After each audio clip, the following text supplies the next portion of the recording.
manifeste ta grâce, parler à ton peuple et être ton peuple. Nous croyons que tu es là parmi nous et qu'à travers nous, tu feras un travail puissant et glorieux au nom de Jésus. Amen. Amen.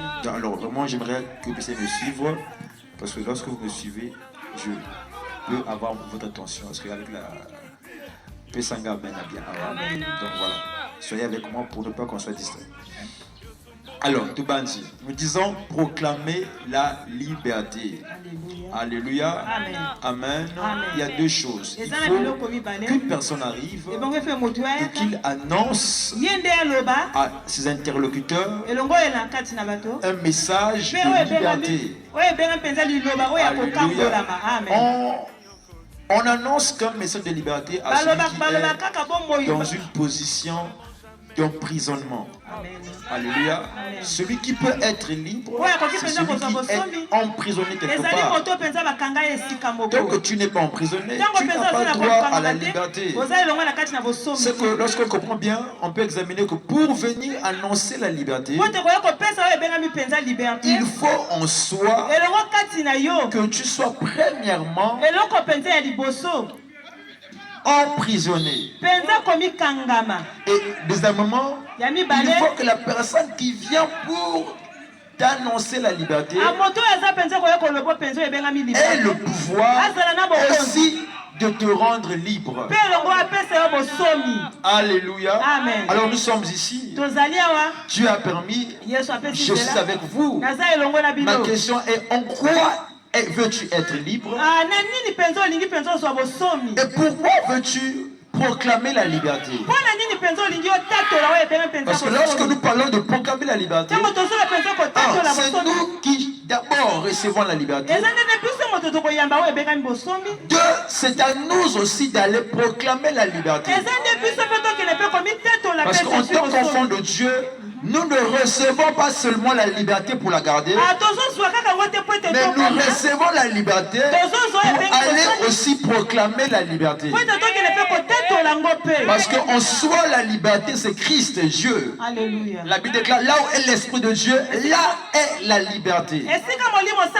Si Christ t'a franchi, alors tu es réellement libre. Amen. Donc celui qui a reçu Christ a reçu la liberté et a aussi reçu la capacité d'aller rendre libre les opprimés. Je le déclare au nom de Jésus. Que par ma personne, que le Seigneur te rende la liberté qu'il te faut au nom de Jésus. Amen. Que le Seigneur nous équipe à aller rendre libre les opprimés au nom de Jésus. Amen. Alléluia. Amen. Alors comment il faudrait que nous puissions aller proclamer la liberté? Parce qu'aujourd'hui, très souvent, lorsqu'on veut parler de la délivrance, lorsqu'on veut tirer un message de délivrance, très souvent les gens sont un peu renfermés. On dit quand il faudrait parler de la délivrance, moi je passe pas moi, moi j'ai pas les démons, moi c'est pas c'est eux. Parce qu'aujourd'hui on a pris la délivrance, on a donné une image à la délivrance. Comme quoi, pour parler de la liberté, il faut avoir une réflexion typique. Alléluia. Il faut raisonner d'une autre manière pour faire comprendre aux gens que nous avons tous besoin de la délivrance.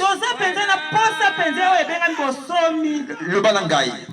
Nous avons tous besoin de la délivrance. Nous avons tous besoin de la délivrance. Alléluia. Amen. Là où tu es assis, que tu sois ce que tu peux être, riche, stable, positionné, glorieux, élevé, structuré, tu as besoin de la délivrance. Alléluia. Amen. La délivrance, pourquoi? La délivrance parce que dans le monde dans lequel tu es sur la terre, c'est un monde rempli de défis et de challenge. Alléluia. Amen. Le matin, quand tu te lèveras, ce que tu remarqueras autour de toi, c'est qu'il n'y aura que des défis et des problèmes. Les défis pour se marier, défis pour mettre membre, défis pour travailler, défis pour manger, défis pour construire, défis pour bâtir. Nous ne sommes qu'entourés de défis sur la terre. Et David dit en cela, l'Éternel Dieu, il est le Dieu de ma délivrance, car c'est lui qui me secourt face à mes adversaires. Alléluia.